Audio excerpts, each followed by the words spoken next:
And we're live. Welcome to Josh and Aaron Talk About Stuff. I'm Josh. I'm Aaron. And today we're going to continue on our discussion of 90s alt and grunge, really just talking about the bands we like. But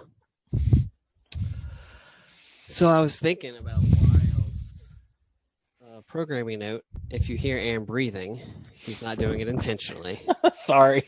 It's okay.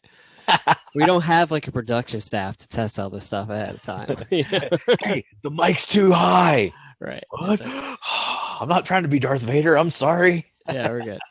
So I was thinking, like, we talked a lot about why the 90s were and the need for a new type of music. Absolutely, yeah. Thinking like, there was like with the 80s bands and the way that they talked about sex, drug, and rock and roll. It was like playful, and I don't know if that was necessarily because record companies had you're not going to just flat out and say stuff, but when the 90s came around, there was a lot more openness to different topics like suicide and self-harm and abuse. Right. And it's kind of like, and the real dark side of drug use.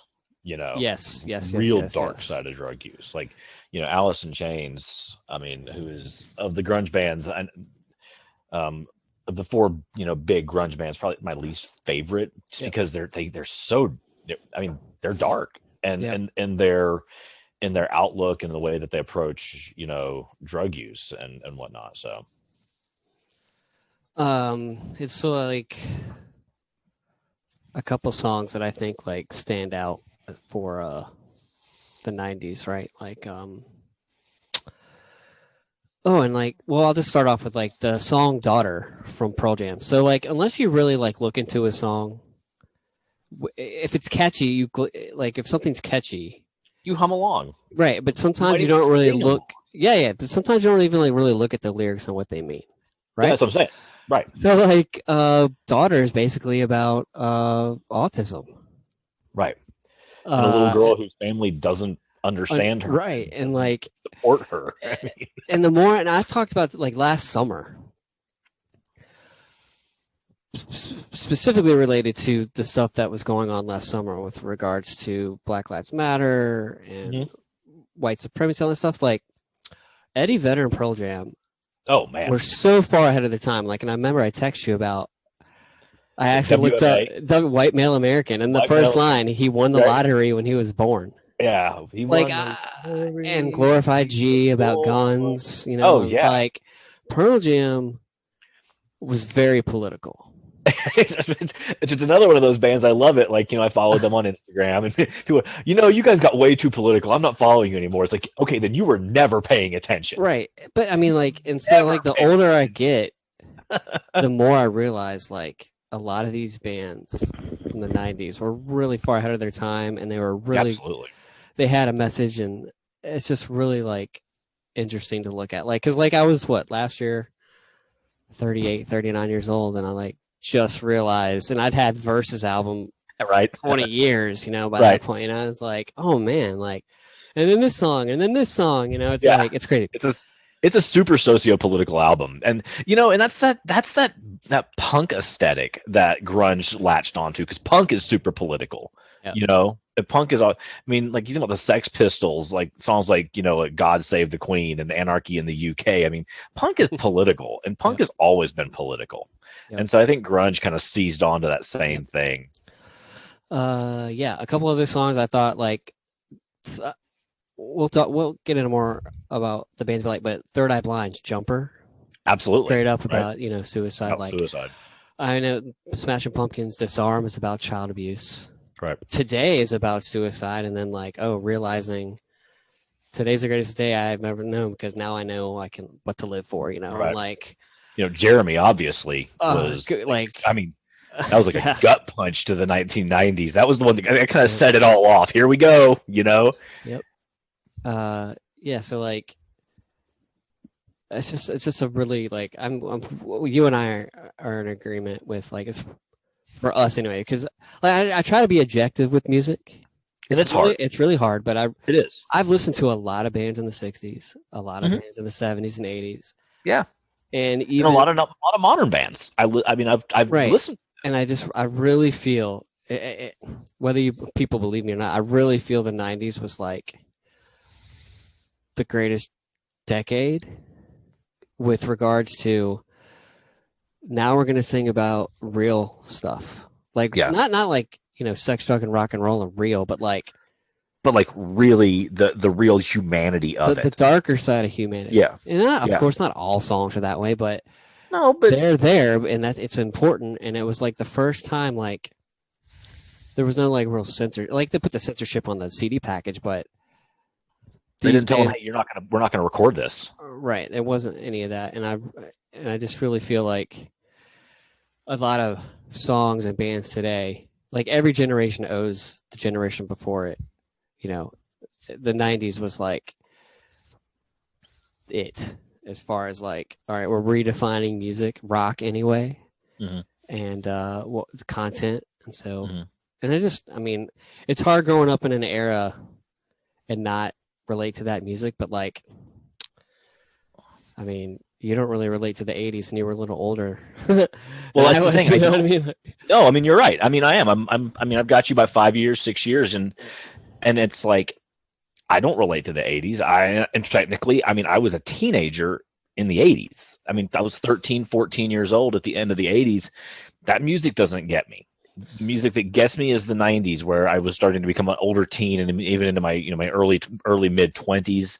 That's the music where it gets me. And but the thing of it is, it's music that still gets people, and yes, every generation can claim its music is the best, and it is, like you said, it is hard to be objective, because you're like, man, music from from the 90s when we were growing up was really good, and it's just it did kind of establish a new kind of tone. And I'm not a big rap and hip hop person, but I know that whole scene changed in the 90s as well. Oh yeah. It really did, and I really don't want to go off onto that tangent, only because I don't have I don't feel like I have the expertise to talk on it. Right. Other than I know that the 90s really saw a revolution in the hip hop scene as well, with what that genre of music also would become and how political it would be. So I think I actually read an article within the last couple of years, hip hop has now overtaken rock as the number one type of music that people listen to. All right. Absolutely. So who are your personal favorite bands of the 90s would be? I'm sure we're repeating ourselves again, but we like talking about it. So we like talking about it, and it's kind of where it comes back to, because we don't think definitely, Pearl Jam, Nirvana, I love them.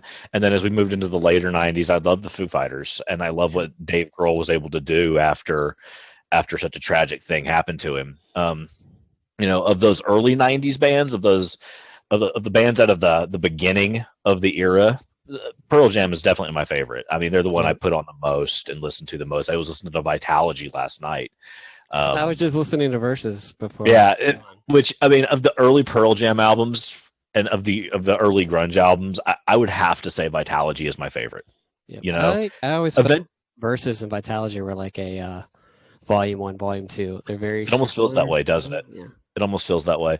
Yeah, but of those early 90s grunge albums, Vitalogy is my favorite. And my favorite Pearl Jam album was Yield, which came out in 98. But that was where they kind of started to make that transition into the band that they are now, which is just a little different, which is okay. They grew up, people should be allowed to grow up.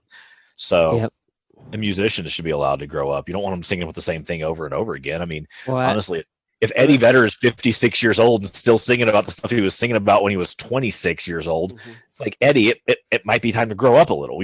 So. What did I text you a few weeks ago? And no disrespect to any fans of the band, I'm going to say, but I was like, if I wanted to listen to something the same every time, it was listen to Collective Soul. Right, exactly. Yeah, and they had talent. There are Collective Soul songs I really, really like. Absolutely. But like the albums, there wasn't a lot a variation between. No, not really. Right. Not really. And so what's your favorite album to come out of the early 90s? I know what it is, but I assume I know what it is. Well, Pumpkins. That's hard. Like I think Adore is my favorite Smashing Pumpkins album. And that came out 1998. Right? But I think so depending on the day and how you wake up that morning, their best album is probably either Siamese Dream or Melancholy, of course. Right.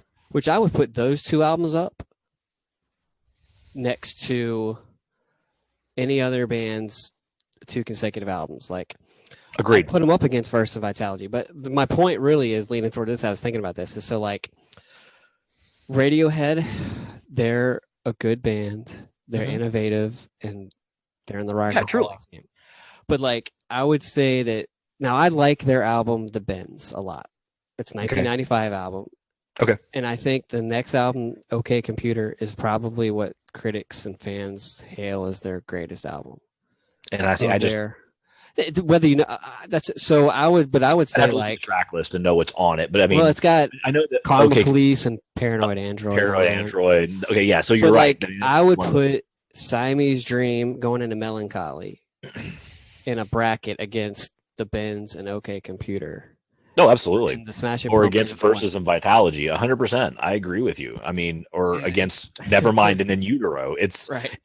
I would never argue with that fact with you because I think that Siamese Dream and Melancholy are like brilliant albums, and I think that the Pumpkins. And it's hard for me to be objective with them, but I try really hard because I mean, they're my favorite for X, Y, and Z. But like, Pearl Jam is on the Mount Rushmore of 90s alternative rock. Yeah, absolutely. But you can nitpick and argue better bands, and it's not always about like, does every member of the band the best at their craft? It's what they do as a band.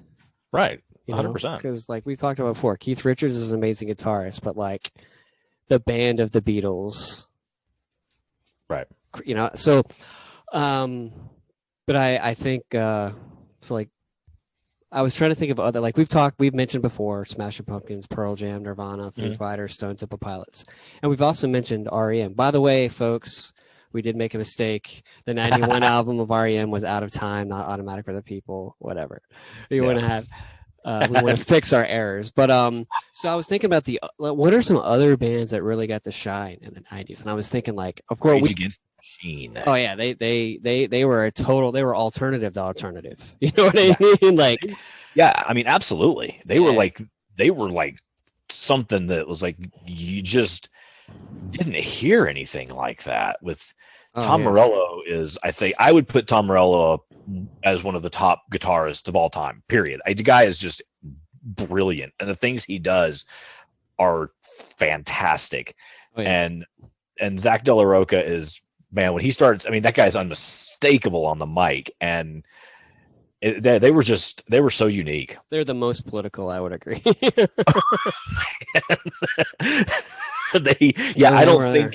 I don't think you can get more political than Rage Against the Machine, and I think they're fantastic. I love them. When I'm really feeling mad. Oh yeah, I like the band Live. Remember them? They had a huge. Oh man, they were fantastic. Throwing Copper was a fantastic album. Like 6 singles. Yeah, that was a really good album. It had Lightning Crashes, and I Alone. Yep, a couple other songs that were really huge. One of the best misunderstood song lyrics of all time, incidentally, comes from, I think it's I Alone, where the line is, "Our love is like water." And the first line is, "Our love is like Walter." And I'm like, yes. How is our love like Walter? And why is our love like Walter? Who the hell is Walter? I know you're not a huge fan. Go Go ahead. No. Continue, sir. I was going to say, I know you're not a huge fan, but I mean, the fact is, Green Day, 1994. I mean, it was that album, Dookie, which such a fantastic title. Was that album? That album was huge, man. That brought that pop rock mainstream. Big time. Which I'm gonna talk more about Green Day later in the Rock and Roll Hall of Fame episode, but I prefer Blink 182. I just like Yeah. the way they do it better. And what's funny is I don't like Blink particularly. Yes. I mean, so it's just like whatever. It's cool, it's cool, but it's that same. That's that same. Yep. Because you had like Nirvana showed up with the Offspring. Yep. And They just Blink released a new 182. album, I think. Huh? I think they just released a new album. Yeah, right. The lead singer for Offspring is like a PhD in math or something. The dude is like super smart. That's cool. That's really Yeah. cool. So yeah, except that pop punk genre also started to really build in the 90s, and so Yeah. We briefly mentioned it last week, but Oasis, that album in '95, "What's the Story, Morning Glory," was like I had that. It crushed everybody. It was really good. It was a little different. It was like a invasion of the Brits, kind of. Right. Yeah. It was almost like the Beatles, but with just a slightly harder edge. Yep. It still had that melodic kind of Beatles feel about it, but it had that kind of, there's this real distorted noise almost about the way that they went about things, and I thought they were great. Yep. Now on the lighter side of stuff, well, I mean, before that, I love Third Eye Blind. I love, and that album, their debut album, it went. I'm pretty sure it went diamond, but they had like one of the biggest signing bonuses of all time. Oh, really? Prior to that album coming out, like that album was huge, and I hate that. Like, so let's say 10 million people bought their first album. What happens in life and in the music business where they don't buy the next one? You know what I mean? It's just like, isn't it weird? It was a huge, like 10 was a diamond album for Pearl Jam, but then like Versus was 4, even though that's 7, I think. That's still amazing amount of records sold, but like, well, what's, I actually think a lot of people just, I think people always want the same thing. Mm-hmm. Like, that's one of the things. Versus sounds really different than 10. It does. Which is why I actually far prefer it. So yeah, well, I mean, that's one thing that endears me to the Smashing Pumpkins is because you can hear the sound, but all the albums are different, right? And I really like that. I don't know why people want to hear the same thing every album. And I would be remiss at this point. This is actually a perfect lead in because that's something I was thinking about. I'd be remiss at this point if I didn't bring up the fact that really my favorite album of all time came out in '91. And that's Octung Baby by U2. Right. I mean, if there's one album I can listen to over and over and over again, and I have listened to it over and over again, it's Octung Baby by U2, and it came out in '91, and it was definitely U2 making a transition away from what was the Joshua Tree, which was this very sincere kind of 80s rock, but it was, to this accessible, very accessible to everybody. Yeah, very accessible to whatever Octung Baby was, that I still really don't know what it is exactly, and I don't even really know what it is I love about it, but just like every song just hits me. And Speaking of a weird video, Mysterious Ways, I remember seeing that, and I was like, what is going on with the camera? What is going on here? So like other bands that I went through like a period before I found the Smashing Pumpkins of trying to latch on or figure out music that I like, but like better than Ezra. Yeah. They were a good band. No, that's the thing. And they're one of those bands that I would lump into that group. No, it's funny that you should say that. That's like one of my wife's favorites, and Stacey loves Better Than Ezra. They were a good band. There were a lot of these like these bands that, like, I think of them as college bands. That's honestly what I think of them as. I think of them as college radio bands that were out there, and they were good, and they were like, and it is that same. It's like, it's that group of bands like the Spin Doctors, Blues Traveler, Dave Matthews Band, Better Than Ezra. They're those bands you hear on a college radio back in 1996 when I was back when I was a junior in college. It's like, oh, yep, there we go. Do you remember Matchbox 20? Of course I remember Matchbox 20. That album was giant. And it was huge, but I was not a fan. Right. The crazy thing about it is, I was like, it came out in 96, but didn't blow up until like 98. Really? Yeah. It was like it's just like you release that one single. Yeah. And then everyone loves it. And then let's face it, Dave Grohl, I mean, tragic thing happens to him, and he takes some time away, and he's like, I don't know if I'm ever going to make music again. And he just starts working on some songs of his own, and let's face it, they're probably the biggest band out there right now, realistically. I mean, I don't know if there's. I mean, they're everywhere. The Foo Fighters have just really exploded. Yeah, it also upsets me sometimes because, like, I mean, Billy Corgan is very polarizing, and like their album they just came out with, I really really like it, but like the Foo Fighters are just, I mean, rightly they're more accessible, but like Dave Grohl's just a really cool dude. It's also that. I mean, Dave Grohl is. I always call him Uncle Dave because that's what he is. He's everybody's favorite uncle. You know? I think their best days are behind them. I would agree, but that doesn't mean you can. But that doesn't mean that they don't still make good music. But it's all objective. But another band that I really like for a 2-album. It's always like there's bands in the '90s that had like 2 albums, right? And then they kind of fade away. I like Bush. I like 16 Stone, and I really love Razor Blade Suitcase. Yeah, 16 Stone's one had glycerin on it, right? Yeah, and Machine Head and Calm Down. But I like Razor Blade Suitcase, which Steve Albini, he produced Pixies and In Utero by Nirvana. He produced that album. Stuff. It's one of those guys. I bought Ben Folds 5 album with Brick on it. And, he's one of those bands, those college bands that I think of, and he's actually out there still going and putting music out still. Really, that guy's is a super talented songwriter. Yep. And so I'm just trying to think of real quick one-hit wonders. Well, sort of one-hit wonders, but still around. But like Marcy Playground. I hate that song. Sex and Candy. I hate it because I just don't like it. But then Maroon 5 covered it, which I don't like Maroon 5. We'll talk about that. They did on one of their albums, but I don't. But like Blur with what was that? Song 2? Was that the name of it? Was that it? Yeah, but went into probably more fame with Gorillaz. Oh man, yeah, no, absolutely. Damon Albarn? Like his real fame came when he started the Gorillaz. That is a band, like as we start talking about, so we move as we start moving into like the late 90s, early 2000s.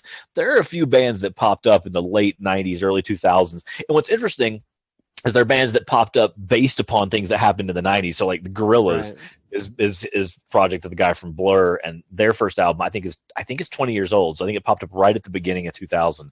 Man, they're fantastic. I love Gorillaz. I don't love everything they do, but when they hit it out of the park, I mean, it's like it is a line drive out of the park, you know. And then I'll tell you one of the bands that I truly love that is essentially a super group from is Audioslave, which is Chris Cornell obviously and the guys from Rage without Zach De La Rocha, and they put out their couple of albums have some of my absolute favorite songs on it. They just did some incredible stuff in the early 2000s. Yep. So, I want to extend this episode a little bit just because I'm having too much fun talking because we're about at the 20-minute mark, but whatever. I was just trying to think like this is our topic, right? Bands that like Local H. I know you know them. They had a huge album in '96, but that album I think is really cool. Called As Good as It Gets. I think that's what it's called. Normally I'm really good at this, but I am getting older. And I'm sorry, it's hard to remember. Welcome, son.